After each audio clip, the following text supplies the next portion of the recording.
question 3 is a question about structure. This is a question that is worth 8 marks, so the same as question 2. And a lot of students do find this question a lot more difficult because they find it more tricky to find structural devices rather than language devices, which tend to flag themselves up a little bit more perhaps.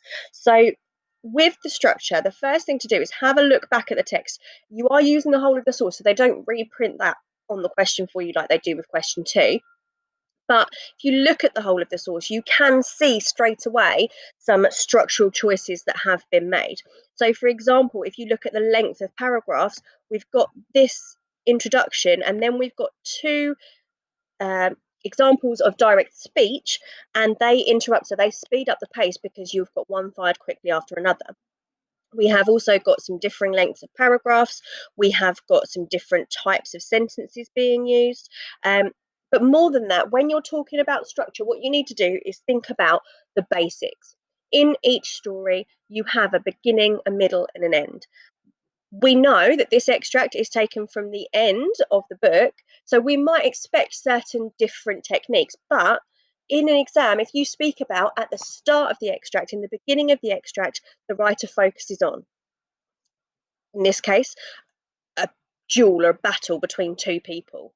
Then you need to talk about the middle. How does that focus change? What does the writer move our attention from? If you imagine it like a movie, where do we zoom to next? Where is the cut shot? Okay, so have a little think about, we start with this battle and it's really bright. We've got this red gold glow that bursts suddenly across the sky. And then we move on and we've got other different senses. Okay, so we've got a bang. So we've got moving from a visual sense to an auditory sense. And then we contrast that with silence. So think about the interactions, the relationships between the different paragraphs, and that is how you answer question 3. So let's have a look at the question in the booklet then and see what it is exactly asking of you. Okay, it says here, you now need to think about the whole of the source. It's from the ending of a novel. How have they structured the text to interest you as a reader? So you could write a paragraph about what we focus on at the start and then how it changes. You could talk about why you think they've changed that focus. What is the impact of going from bright lights to noise to silence? Why have they done that? What does it do? What emotions does it create in the reader? And then any other structural features. Structural features can be dialogue. It can be shifts in focus.